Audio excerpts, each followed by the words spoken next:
Pinadakila at sinasamba sa tanging pangalan ni Jesus. Amen. Pwede po ba natin muling palampakan ng Panginoon? Magandang umaga po sa bawat isa. Good morning po. We are still in our series na Filled. Pakisabi po, Filled. So last week po, pinag-usapan po natin is being filled with the Spirit. No? So kapag sinabi po natin that we are filled with the Spirit, ibig sabihin nun, ang banal na spirito po ang may control ng buhay natin. Okay? Everything na nais ng banal na spirito, iyon po yung dinanais natin. Lahat ng desires natin, kapag ka ang banal na spirito may control sa atin, iyon na rin po yung dinidesire natin. So, ang buhay po natin, kapag sinabi natin that we are filled with the Spirit, you surrender your life and you allow Him to take full control of your life. Ang kaibahan po, last week po pinag-usapan natin na ang kaibahan ng isang Kristiyano na matinding sumunod sa Panginoon, ang kaibahan ng Kristiyano na talagang matindi pagdating sa paglilingkod sa Lord, at yung Kristiyano na aandap-andap, na mahina palagi, na kapag may problema, na nawawala sa Panginoon, ang difference po nila is the level of their surrender. Kaya po, it's important po, para maging fully controlled or may full control ang Panginoon, ang banal na spirito sa buhay natin, you must allow Him to control your life. Kailangan po you surrender your life and allow Him to take full control of your life. Kapag sinabi po natin na you are controlled by the Spirit, ang nais ng banal na spirito ang ninanais mo. Okay? And when you say that you are filled with the Spirit, you are filled with the truth of God that is found in the Scripture. Puno ka ng salita ng Diyos. Ang standard ng buhay mo, ang sinusunod ng buhay mo, ang final authority sa bawat desisyon mo ay galing sa salita ng Diyos. Kasi ang banal na spirito po will never contradict the written word of God. Siya po ang lumikha nun siya. He is the author, He is the one who breathed the word.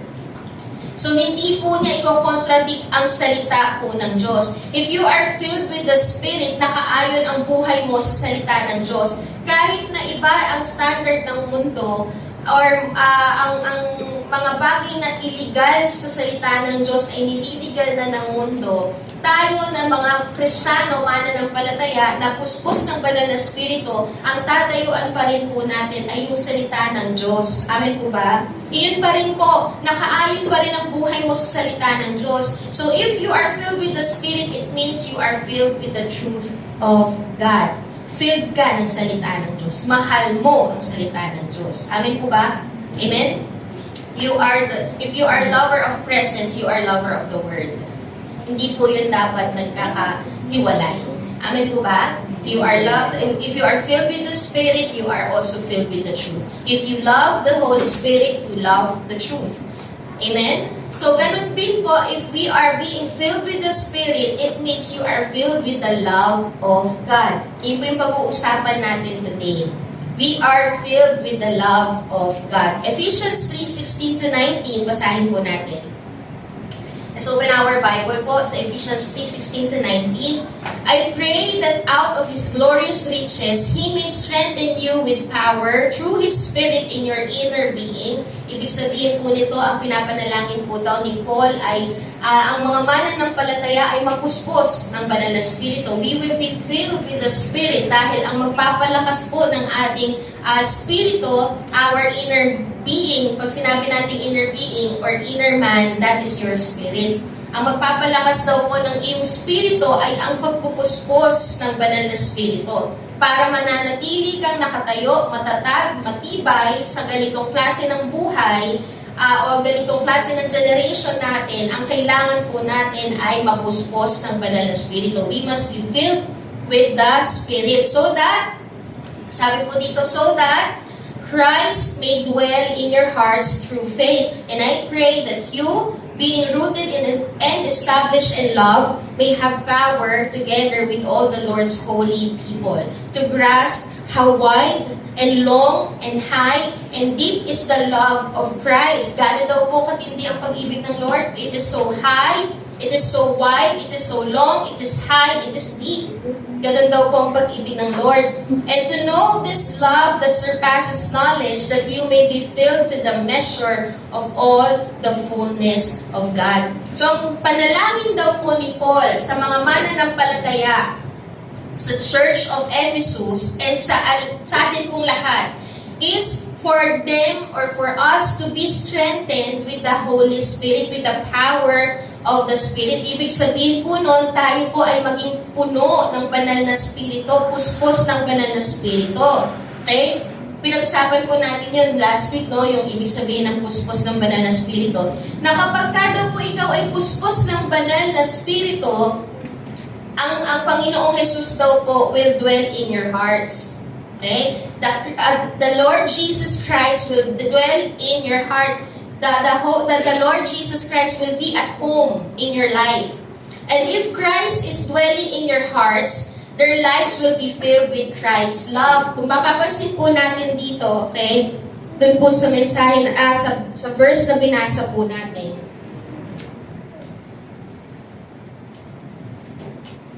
Doon po sa verse na binasa natin, para po daw tayo mapuno ng pag-ibig ni Lord. High, deep is the love of Christ. Ang kailangan po daw natin is mapuspos ng banal na Spirito para tayo ay mapuno ng pag-ibig ni Kristo. Pag sinabi po natin Christ dwelling in our hearts, ibig sabihin po nun, lahat ng bagay na mula sa Diyos, iyon na po ang naghahari sa atin. Yun yung ibig sabihin ng Christ dwelling in our hearts. Everything in Christ, ano po ba yung mga bagay na meron si Kristo? Pag-ibig, kagalakan, kapayapaan, He is the Prince of Peace, He is love, di ba? Lahat po daw ng bagay na mula sa Diyos ay naghahari na sa buhay mo when you say that Christ is dwelling in you. Pinaghaharian na ng Diyos, ng Panginoong Hesus, ang iyong buhay. At lahat ng bagay na meron o galing sa kaharian ng Diyos, galing sa Panginoon, iyon na po ang magpupuno sa atin. And when we speak of the heart, okay, when we speak of the heart, ibig sabihin po nun, it is the core of the person. Lahat po ng area ng buhay mo nakakonekta dyan sa puso. Ibig sabihin po, pag sinabi natin o i-define natin yung heart po dito, yung isipan mo, yung thoughts mo, yung feelings mo, yung will mo, ayan po, ang naghahari na po dyan ay ang Panginoong Hesus. Amen po ba? Kapag po tayo ay mananampalataya at patuloy na napupuspos ng banal na Spirito, mas nakikita ang paghahari ng Panginoong Hesus. Iyan po yung sinasabi po dito. Pag puspos ka ng banal na Spirito, mas nakikita at nahahayag ang paghahari ng Panginoong Hesus sa buhay mo. So your thoughts, your feelings, your will is governed by Jesus Christ. Amen po ba? Si Kristo ang naghahari, si Kristo ang nag-govern sa bawat area ng buhay mo. Your thoughts is filled with Christ's love. Hindi na po kung ano-ano ang pumapasok sa isipan natin. Okay? Pag-ibig na ni Kristo ang naghahari sa isipan natin, ang nagpupuno sa isipan natin. You are not also driven by your emotions. Yung bawat desisyon mo is not driven by your emotions. Na kapag gagalit ka, nakaayon ang iyong desisyon sa galit mo. Okay? Pag sinabi mong ikaw ay puspos ng banal na Spirito at naghahari ang Panginoong Hesus sa buhay mo, you are driven by the love of Christ. Not driven by your emotions. Okay? Kapag ka po walang revelation, ang nanghahari sa'yo at nagdadrive sa'yo is ang iyong emotion. Okay? So, everything that you do, pag sinabi natin you are, ang Panginoong Hesus ang nag-govern ng bawat area ng buhay mo, lahat ng iyong ginagawa ay motivated by love. Ang motivation, everything that you do, ang motivation natin ay pag-ibig ni Kristo. Bakit ka naglilingkod? Bakit ka naglilingkod? Kasi mahal mo si Lord. Amen? Bakit ka nagbibigay? Kasi mahal mo si Lord. Bakit mo minamahal ang kapwa mo? Bakit tignan yung katabi? Bakit mo mahal yan? Bakit? Kasi mahal o naghahari ang pag-ibig ni Kristo sa buhay mo. Amen po ba? Pakisabi nga po sa katabi, I love you with the love of Christ. So dahilan kung bakit natin minamahal ang katabi natin, ang mga kapatiran natin, kahit na alam natin na it is reality naman na may differences tayo. We have different, galing tayo sa iba't ibang klase ng family, galing tayo sa iba't ibang klase ng culture, environment. Pero pag nagsama-sama tayo, bakit natin mahal ang isa't isa? Kasi ang nagbabayad po sa atin ay pag-ibig ni Kristo. Amen po ba? So yun po yung ibig sabihin na naghahari ang Panginoong Hesus. Habang napupuspos tayo ng banal na Espiritu, mas nakikita ang paghahari ng Panginoong Hesus sa buhay natin. So yung mga bagay na galing sa Panginoong Hesus, iyan na po ang nag-govern, nagpupuno sa ating buhay. Kaya ka naglilingkod, kaya ka nagbibigay, kaya ka nagmamahal, kasi mahal mo si Lord. Nag-uumapaw ang pag-ibig ng Diyos. Ephesians 3:19 po, sabi po dito, and to know the love of Christ that surpasses knowledge, that you may be filled with all the fullness of God. Ang sabi po dito, yung pag-ibig daw po ng Panginoong Hesus ay napakalawak na hindi kayang arukin ng isipan. Ganoon daw po ang pag-ibig ng Panginoong Hesus. Okay? Sabi po sa Tagalog, basahin natin sa Tagalog yung Ephesians 3:19, upang maunawaan ninyo at ng iba pang mga hinirang kung gaano kalawak at kahaba at kataas at kalalim ang pag-ibig ni Kristo. Maranasan ninyo sana ito kahit hindi ito lubusang maunawaan. Ang panalangin po ni Paul, para mo maunawaan ang pag-ibig ng Panginoon, kailangan mong mapuspos ng banal na Espiritu. Kasi ang pag-ibig ng Panginoon ay napakalawak, hindi kayang unawain ang sarili nating isipan. Sabi po niya sa Tagalog, maranasan niyo sana ito kahit ito ay hindi lubusang mauunawaan. Ay hindi mo lubusang mauunawaan ang pag-ibig ni Lord. Pero ang prayer ni Paul, sana maunawaan niyo. Pero para maunawaan niyo, kailangan niyong mapuspos ng banal na Espiritu. Amen? Kahit na ang pag-ibig ni Kristo ay sobrang lawak at hindi natin lubusang maunawaan, ang gusto pa rin ni Paul, ang panalangin pa rin ni Paul, maunawaan niyo sana.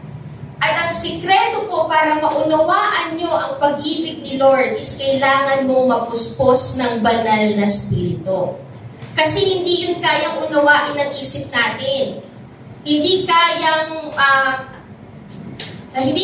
unawain ng isipan natin, hindi kayang maipahayag sa atin, or hindi natin kayang arukin ng isipan natin ang pag-ibig ni Lord, pero mahahayag po yan para maunawaan mo sa pamamagitan ng banal na Espiritu. Because everything in the Spirit is revealed by the Holy Spirit.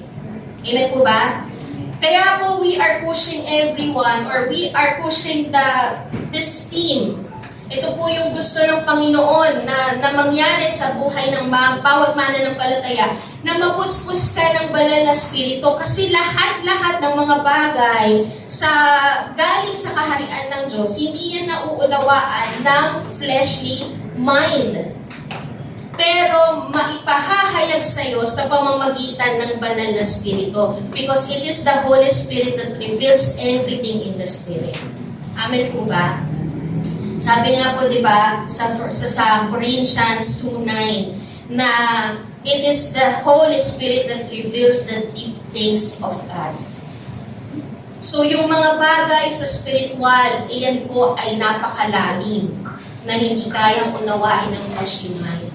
Pero kayang maipaunawa sa atin sa pamamagitan ng banal na Espiritu, because everything in the Spirit is revealed by the Holy Spirit. So ano nga ba yung pag-ibig ni Kristo? Mabilis lang po yung mensahe natin today. Ano po yung pag-ibig ni Kristo? Sabi po sa Ephesians 3:18. Ano po yung sabi sa Ephesians 3:18? To grasp how wide and long and high and deep is the love of Christ. Ang pag-ibig daw po ng Panginoon ay malawak, mahaba, malalim, mataas. Kaya sobrang lawak ang pag-ibig ni Kristo. Ibig sabihin po nung malawak is it embraces all people. It goes beyond one nation. Alam niyo po, palad po natin na ang pag-ibig po ni Lord ay hindi lang para sa bansang Israel. Amen po ba? Kaya po ang kaligtasan ay nabukas sa atin na mga hintil, na mga hindi Hudyo, kasi ang pag-ibig ni Lord goes beyond one nation. Ito po ay para sa lahat. It embraces all people. Kaya po ang sabi po sa John 3:16, ang kaligtasan ng Panginoon ay para sa lahat. Inopen sa lahat, hindi sa iilang tao lang. Hindi po sa iilang bansa lang. Okay? Inopen po sa lahat kasi ang pag-ibig ng Lord ay napakalawak. It embraces all people. It is open to all the people. Sabi po sa John 3:16, For God so loved the world that He gave His only begotten Son. For God so loved the world. Lahat ay mahal niya. Lahat ay binigyan niya ng pagkakataon para makaranas ng kaligtasan kasi ang pag-ibig niya ay para sa lahat. Ganoon po katindi ang pag-ibig ng Panginoon na hindi natin maunawaan na kahit ikaw ay marumi, kahit ikaw ay masama, kahit gaano kakagani, ang pag-ibig ng Diyos ay para sa iyo. Ang kaligtasan ng Diyos ay para sa iyo. Amen po ba? Kahit gaano katindi ang nakaraan mo, ang pag-ibig ng Diyos ay para sa iyo, ang kaligtasan ng Diyos ay para sa iyo. Amen? Amen po ba? Sabi po din, ito ay mahaba, it is long. It extends through eternity. Hindi lang po hanggang dito sa mundo ang pag-ibig ni Kristo. Hanggang eternity po ay mararanasan natin ang pag-ibig ni Kristo. Amen? Sabi po sa 1 Corinthians 13:13, hindi ko po yan nailagay. 1 Corinthians 13:13, basahin na lang po natin sa ating Biblia. Sabi po dito, And now these three remain, faith, hope, and love. But the greatest of this is love. Lahat daw, ang nagre-remain daw po ay ang pananampalataya, ang pag-asa at pag-ibig. Pero ang pinakadakila daw po ay ang pag-ibig. Dahil po ang pag-ibig po ng Panginoon, it extends until eternity. Kung papansinin niyo po, ang sabi po sa Hebrews 11:1, faith is the things that you hope for, the things you are confident and assured for the things that are unseen. Kaya yun po yung sinasabi about faith. So, kaya ka nananampalataya, kaya ka binigyan ng Panginoon ng pananampalataya kasi hindi mo pa siya nakikita. Kaya hindi mo nakikita ang Diyos na pinapanampalatayanan mo. Pero pagdating mo sa langit na nakita mo ng Panginoon, the faith stop. Okay? Sabi din po ang pag-asa po ay yung mga inaasahan mo na hindi mo pa nakakamtan. Pero pagdating mo sa langit, yung kaligtasan, nakamtan mo na fully. Nakamtan mo na. Yung pag-meet mo sa Panginoon fully, nakamtan mo na. So, hope stop.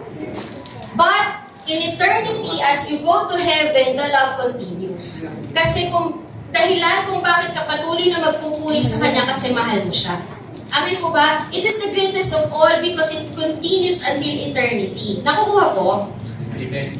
It continues, the love will continue because as you went to heaven, you will keep on loving the Lord. You will keep on experiencing the love of Christ. Okay? Kaya ka napunta sa langit kasi mahal ka ni Lord. Amen po ba? Kaya ka binigyan ng pagkakataon na maging anak ng Panginoon kasi mahal ka ni Lord. Spurgeon said, sabi po, it is so long that your old age cannot wear it out, so long your continual tribulation cannot exhaust it. Your successive temptation shall not drain it dry, like eternity itself, it knows no bounds. Wala daw pong katapusan ang pag-ibig ni Kristo. Napakasarap po na ang pag-ibig ng Panginoon ay ganitong klase ng pag-ibig. Kasi ang pag-ibig ng tao kapag ayaw ko na sa'yo, o kapag may ginawa kang hindi maganda, cancel ka na. Oo. Cancel ka na. Pero ang pag-ibig po ng Panginoon, it knows no bound. Amen po ba? It's so long that your old age cannot wear it out. Kahit ano pong kondisyon ng iyong buhay, hindi nagbabago ang pag-ibig ni Kristo. So long your continual tribulation, kahit na may paghihirap ka, kahit na anuman ang nangyayari sa circumstances mo, hindi nagbabago ang pag-ibig ni Kristo. Amen? Sabi po sa 1 John 3:1, the love of Christ is the reason why He lifts you up in heavenly places. It is so high. Sa 1 John 3:1, see what great love the Father has lavished on us that we should be called children of God. The reason why the Lord has given you the opportunity and the right to become His children and be with Him in heaven is because of His love for you. Mahal ka ni Lord. Amen po ba? Mahal ka ng Panginoon. Ganon katindi ang pag-ibig ni Kristo. It's so deep, no? It reaches the lowest sinners. Grabe ang pag-ibig ng Panginoon, napakalalim po nito. Napakalalim ng pag-ibig ni Kristo na dahil sobrang mahal ka niya, pumunta pa siya dito para iligtas ka. Amen po ba? He humbled Himself, and being found in appearance as a man, sabi po sa Philippians 2:8, and being found in appearance as a man, He humbled Himself by becoming obedient to death, even death on a cross. The motivation of the Lord Jesus Christ, why He died on the cross, kung bakit siya nandito sa mundo, at nagkatawang tao, para sa, alam niyo po ang sinasabi sa Hebrews, ang pinakamababa daw pong uri ay ang pagiging tao. Kasi kahit na, ayun po yung sinasabi sa Hebrews, pero He allowed Himself to be a man. To be in appearance as a man. Kaya po sinabi dito, He humbled Himself, nagpakumbaba siya, Diyos siya eh. Pero ano ang dahilan kung bakit kaya niyang isakripisyo at nagkaroon siya ng desisyon na siya ay maging tao and to die on the cross? It is because He loves you so much. Amen po ba? He loves you so much. Sana po today, maintindihan natin at maunawaan natin kung gaano katindi ang pag-ibig ng Panginoon. There is no sin too deep for Him to rescue a person. Amen po ba? Wala pong maruming buhay ang hindi kayang balutin ng pag-ibig ng Diyos. Amen po ba? Kaya po kahit gaano karumi ang ating buhay, kaya po niyang baguhin ka. Kaya niyang balutin ng pag-ibig ang iyong karumihan. Alisin ang iyong karumihan at magpatuloy ka sa kabanalan. Amen po ba? Amen? Alam niyo po, ang reason din po kung bakit pinupurify tayo ng Panginoon. Kung bakit ginagawa niya tayong banal. Kasi mahal ka niya, ayaw ka niya mapahamak. The reason bakit niya sinasabi, anak, hindi tama yung ginagawa mo. Kasi mahal kita, ayaw kita nandiyan sa karumihan na yan. Kaya iniligtas kita. Iniligtas kita sa darkness and I put you in the light. Kasi mahal kita. Lahat ng ginawa ng Panginoon, ang motivation niya is because He loves you so much. Amen po ba? Amen? And the ultimate expression of God's love is Jesus Christ on the cross. Yan po yung greatest demonstration ng pag-ibig ni Kristo. Handa siyang mamatay para sa iyo. Ibig sabihin, you are worthy. Amen po ba? You are worth dying for. Yun nga yung sinabi ni Ninoy Aquino, di ba? The Filipinos are worth dying for. Pero ang Panginoon, all of us are worth dying for. He demonstrates His love for us by dying on the cross. Sabi po sa Romans 5:8, but God demonstrates His own love for us in this, while we were still sinners, Christ died for us. Walang maganda sa buhay natin. Wala tayong maipagmamalaki, pero namatay pa rin siya para sa atin. Bakit? Kasi mahal ka niya. Amen po ba? Pakisabi po sa katabi, kapatid, mahal ka ni Lord. Sana po maging rooted tayo and deeply grounded tayo sa pag-ibig ni Kristo kasi namatay siya para sa iyo. Hindi po sayang ang buhay mo. Okay? Hindi sayang ang buhay mo. Kaya kapag sinasabi wala kang kwenta, sayang ang buhay mo, hindi. Minamatay na Diyos para sa iyo. Ganon ka kamahal. Ganon ka kahalaga. Amen po ba? Kasi may isang Diyos na namatay para sa iyo. Amen? Kapatid, mahal ka ni Lord. 1 John 3:16, this is how we know what love is. Jesus Christ laid down His life for us. Handa po niyang isakripisyo to the point na ang description po ng kanyang sakripisyo is Him being slaughtered. Yung sinasabi kong being slaughtered, yung talagang hindi na siya makilala. Alam niyo po yung ginagawa sa yung slaughterhouse, yung talagang duguan, wala kang makilala kung anong klaseng hayop yun. Hindi mo ma-distinguish kung anong klaseng hayop yun kasi talagang duguan sila na baboy. Yung baboy, binaboy. Parang ganon.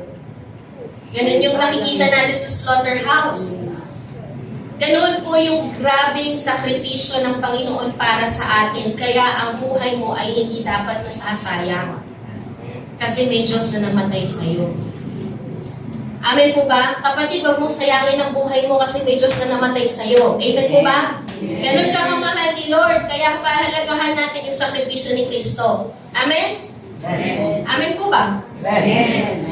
And ang sabi po ng Panginoon, we need to be rooted and deeply grounded on the love of Christ. Why? Because the love of Christ secures us. It secures us.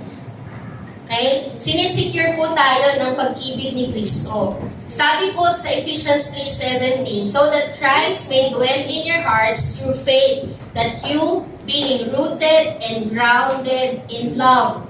Bakit po sinasabi na kailangan mong maging rooted, maging grounded sa pag-ibig ni Kristo? Pag sinabi po natin rooted, ang ibig sabihin po nung rooted dito is yung you are stable. May stability ka in times of storm. Kung bakit ka nagiging matatag at matibay sa pagsubok ay dahil sa pag-ibig ni Kristo. Okay? Ang pag-ibig po, ang sinasabi po dito is yung parang isang puno na malalim ang ugat. Yung inugatan na, yung sinasabi nga ng inugatan na, parang ang pangit pakinggan, pero iyon talaga yung gusto ng Panginoon, yung lumalalim yung ugat mo sa pag-ibig niya. Kasi kapag ka dumating ang pagsubok, hindi ka matitinag dahil alam mo na ang may hawak sa iyo ay Diyos na mapagmahal. Amen po ba? Amen? Kasi kung titignan po natin, alam ko po na nararanasan din po natin ito sa buhay natin kahit matagal na tayong Kristiyano. Ginagamit po ng kaaway ang pagsubok, ang storm, para mag-doubt ka kung mahal ka nga ba talaga ni Lord. Kaya po sinasabi ni Paul na you need to be deeply rooted and grounded in the love of Christ kasi the enemy is using storm for you to doubt the love of Christ. For you to doubt the truth about how much God loves you. Okay? Minsan ang sasabihin, or hindi lang minsan, pero madalas sinasabi ng kaaway, kung mahal ka ng Diyos, bakit ka naghihirap? Kaya ang daming bumibitaw eh. Kasi naniniwalaan na, oo nga no, baka hindi ako mahal ni Lord, naghihirap ako eh. Ganoon po yung deception ng kaaway kapag dumarating tayo sa pagsubok, sa mga problema ng buhay, sa storms ng buhay. Kung mahal ka ng Diyos, bakit may matindi kang karamdaman? Kaya maraming tao bumibitaw. Pero ang gusto ng Panginoon sa atin, you need to be deeply rooted and grounded on the love of Christ. Kailangan makasigurado ka na kahit anong problema ang dumaan sa'yo, mahal ka pa rin ni Lord. Amen po ba? Huwag nating pagdudahan ang pag-ibig ng Diyos dahil lang sa circumstances na meron tayo. Amen po ba? Naintindihan po? Kapatid, huwag mong pagdudahan ng pag-ibig ni Lord. Kasi kahit anong circumstance meron ka, kahit may pagsubok ka, mahal ka niya. You need to be deeply rooted. Kailangan mo makonvince. Sabi ko sa Romans 5:5, and hope does not put us to shame because God's love has been poured out into our hearts through the Holy Spirit who has been given to us. That's why sinasabi po ng Panginoon that we must be filled with the Spirit because it is the Holy Spirit that will continue to assure you about the love of Christ. The reason kung bakit gusto ng Panginoon mapuspos ka ng Banal na Espiritu kasi ang Banal na Espiritu ang nagpapahayag sa'yo ng kasiguraduhan na mahal ka ni Lord. Kaya kapag kami pagkakataon na sasabihin niyang kaaway, mahal ka ba talaga ni Lord? Bakit nandyan ka? Mahal ka ba talaga ni Lord? Ba't may karamdaman ka? Mahal ka ba talaga ni Lord? Bakit nakaka-experience ka ng kahirapan? Pero kapag ikaw ay puspos ng Banal na Espiritu, ang Banal na Espiritu po ang magpapatuloy na mag-convince sa'yo na mahal ka ng Diyos. Amen po ba? Kasi alam niyo po ba, ang Banal na Espiritu po, hindi lang po niya pinuproduce yung fruit of love in your life and make it evident in your life. Hindi lang po inire-release ng Banal na Espiritu yung pag-ibig para ma-express mo yung pag-ibig ng Panginoon sa ibang tao. Pero ang ginagawa din po ng Banal na Espiritu, pag ikaw ay puspos ng Banal na Espiritu, He is assuring you that no matter what happens, you are loved by God. Amen po ba? Iyan po yung ginagawa ng Banal na Espiritu, kaya kailangan puspos ka. Kailangan puno ka ng Banal na Espiritu, puno ka ng salita ng Diyos. Kasi ang ginagawa ng Banal na Espiritu is ina-assure ka, ina-affirm ka that no matter what happens, you are loved by God. Amen? Kasi po, ang pagmamahal ng Diyos ay hindi nakabase sa kondisyon ng buhay mo. Amen po ba? Ang pagmamahal ng Diyos ay hindi nakabase sa nangyayari sa paligid mo. His love for you bilang anak niya is based on who He is. Sino po ba ang Diyos? Sino po ang Diyos? He is love. His love for you bilang anak niya is based on who He is and He is love. Kaya kanya mahal kasi siya ay pag-ibig. Amen po ba? Kaya hindi nakabase sa kondisyon ng buhay mo. Kahit naghihirap ka, kapatid, mahal ka pa rin ni Lord. Yung condition mo cannot change the love of Christ kasi ang pag-ibig ni Kristo hindi nagbabago. Amen po ba? Your circumstances cannot separate you from the love of Christ. Hindi ito nagbabago and it never fails. Amen po ba? The love of Christ never fails. The love of Christ never changes. Amen po ba? Magbago man ang circumstances mo, uncertain man ang circumstances mo, mananatili kang matibay kasi matibay ang pag-ibig ng Diyos para sa iyo. Nakakapit ka sa matibay na pag-ibig ni Kristo. Amen po ba? Kaya nananatili po tayo matibay. Amen? Sabi po sa Romans 8:35, who shall separate us from the love of Christ? Shall trouble or hardship or persecution or famine or nakedness or danger or sword? Binigay po dito yung iba't ibang klase ng sitwasyon ng buhay natin.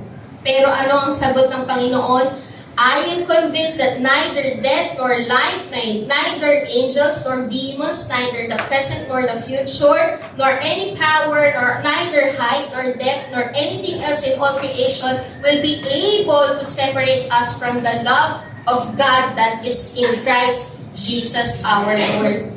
Ano man ang sitwasyon mo, kapatid, naghihirap ka, meron kang problema sa pamilya, inaatake ka ng kaaway, meron kang karamdaman, hindi po nagbabago pa rin ang pag-ibig ng Lord.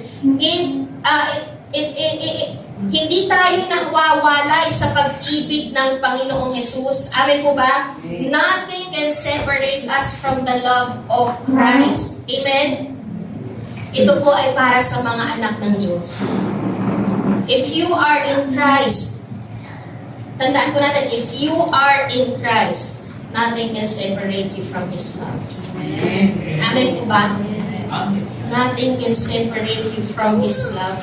Ganon po katindi ang pag-ibig ng Diyos. Kaya I am praying maunawaan po natin ang pag-ibig ni Kristo kasi it will secure us in the midst of the storm. Masisecure ka knowing that the one who holds you is the God of love. Amen? Amen po ba? Ang sabi po sa Romans 8:38-39, I am convinced. Are you convinced? Amen. That the love of Christ is so wide, so high, so long, so deep, that nothing can separate you from His love. Pag sinabi po natin convinced, walang halong pagdududa. Kahit anong klase ng sitwasyon na iyong pinagdadaanan, hindi mo tatanungin, Lord, mahal mo ba talaga ako? Wala nang halong pagtatanong sa'yo yung ganong klaseng statement. Hindi na papasok sa isip mo yung ganong klase ng statement, Lord, mahal mo ba talaga ako? Walang halong pagdududa. Pag sinabi natin, you are convinced, hindi natitinag na paniniwala, hindi na shaken na confidence. Confident ka talaga kahit anong mangyari, kapatid, mahal ka ni Lord. Amen po ba? Kahit anong mangyari, mahal ako ni Lord. Sabihin ng ibang tao, wala akong kwenta, kahit anong sabihin mo, mahal ako ni Lord. Amen po ba? Kahit ang sitwasyon ng aming pamilya ay hindi nagiging maganda, ang importante, mahal ako ni Lord. Kasi pag mahal ako ni Lord, itatawid ako ni Lord sa ganitong sitwasyon. Dahil ang may hawak sa akin ay Diyos na mapagmahal, okay? Diyos na nagmamahal sa akin at ang Diyos na nagmamahal sa iyo ay hindi nagpapabaya. Hindi nagpapabaya ang Diyos. Kinakalinga niya ang mga mahal niya. Amen po ba? Kinakalinga po ng Diyos ang kanyang mga anak. And if you are loved by God, asahan po natin ang pagkalinga ng Diyos. Kaya kahit anong sitwasyon, hindi na tayo titingin sa sitwasyon, ang titignan natin pag-ibig ni Kristo. Kaya ako mapagtatagumpayan to kasi alam ko mahal ako ni Lord. Hindi niya ako pababayaan. Dahil mahal ako ni Lord, kakalingain niya ako. Amen po ba? Hindi ka na nakatingin sa sitwasyon. Nakatingin ka na gano'ng kamahal ng Panginoon. And sabi, nothing can separate you from the love of Christ. Kahit ikaw ay dumadaan sa matinding karamdaman, hindi niya nagbago. Hindi niya kayang baguhin ang pag-ibig ng Diyos sa iyo. Amen po ba? And alam niyo po ba, kahit na halimbawa, ang mga pangyayari sa buhay natin, ang dahilan po niyan ay pagdidisiplina ng Panginoon. Kaya ka nagkakaroon ng problema kasi dinidisiplina ka ng Panginoon, tinutuwid ka ng Panginoon. Makakaasa ka na ang disiplina ng Diyos ay nagmumula pa rin sa pagmamahal. Amen? Hindi ka pinarurusahan ng Panginoon. Dinidisiplina ka, hindi para parusahan, dinidisiplina ka kasi mahal ka niya. Amen po ba? At gusto niya ay mapabuti ang iyong buhay. Ganoon po ang pag-ibig ng Panginoon, dinadala ka sa mabuting buhay. Kaya merong parte ng pagdidisiplina. Pero kapag ikaw ay nakakaranas ng disiplina, rest assured na iyan ay nagmumula sa pagmamahal niya sa iyo. Because ang sabi po sa Hebrews 12, those whom He disciplined, He loves. Minamahal po niya ang mga anak niyang dinidisiplina niya. Amen po ba? Pakisabi po, let's convince our neighbor. Wow, neighbor. Let's convince po natin yung ating kapatiran. Kapatid, mahal ka ni Lord. Kapatid. Amen. You are secured in the love of Christ. Kapag mahal ka ni Lord, hindi ka niya pababayaan. Amen po ba? Yes. Dahil mahal ka ni Lord, protektado ka. Dahil mahal ka ni Lord, kakalingain ka niya. Dahil mahal ka ni Lord, itatawid ka niya kahit anong sitwasyon meron ka. Kaya hindi ka na nakabase sa sitwasyon, nakabase ka na sa pag-ibig niya. My security is in the love of Christ, not on my situation. Amen po ba? That's why it's important for us to be filled with the Spirit because He will fully convince you that you are loved by God. That's the reason. Hindi lang po niya nire-release yung fruit of the Spirit. Hindi lang po niya nire-release yung fruit of love for you to have the capacity to love other people. Pero the reason kung bakit gusto ng Panginoon magpuspos ka ng banal na spirito, para kahit anong mangyari, the Holy Spirit will convince you that you are loved. Amen? You are loved by God. He is the one who will assure you, affirm, and give you the confidence that you are loved by God no matter what happened. Amen po ba? Amen. Hindi lang niya ipinapaunawa, He also affirm and assure you of the love of Christ. Amen? Amen. So you need to be rooted. I am praying that as we go out in this place, talagang ikaw ay nakatanim sa pag-ibig ni Kristo, hindi ka na nagdududa. Amen po ba? Hindi ka na magtatanong, Lord, mahal mo ba talaga ako? Wala nang pagtatanong sa iyo yun. Kasi, assured ka na mahal ka ni Lord. Amen po ba? Assured ka na mahal ka ni Lord. At ang sabi po ng sabi po sa Jeremiah 17:7-8, those people who trust the Lord because He loves them, or yung mga tao daw po na nagtitiwala sa Panginoon, nagtitiwala dahil mahal sila ni Lord, hindi po daw sila dapat matakot. Sabi po sa Jeremiah 17:7-8, blessed is the one who trusts in the Lord and whose trust is the Lord, for he will be like a tree planted by the water that extends its roots by a stream and will not fear when the heat comes, but its leaves will be green and it will not be anxious in a year of drought nor cease to yield fruit. Wala daw pong takot ang mga taong nagtitiwala sa Panginoon at deeply rooted doon sa pag-ibig ni Kristo. Hindi tayo natatakot. There is no fear in love. Sabi po sa 1 John 4:18, perfect love drives out fear. So, hindi ka na matatakot. Amen? Pwede ko po bang tawagan yung worship team? You have nothing to fear. Kapag ka po ikaw ay nagtitiwala sa Panginoon, dahil alam mo na mahal ka ni Kristo, na ang roots mo, ang motivation mo of your trust for God is because you know doon sa katotohanan na mahal ka ni Lord, hindi ka daw po dapat matakot. Hindi ka dapat matakot. You have nothing to fear, kapatid. When you know that the one who is holding you and carrying you is the one that loves you so much.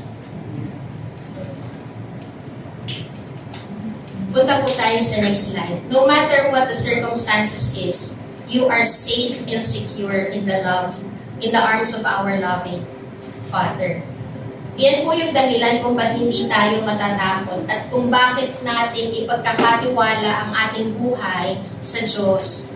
Kasi no matter what the circumstances here is, you are safe and secured in the arms of our loving Father.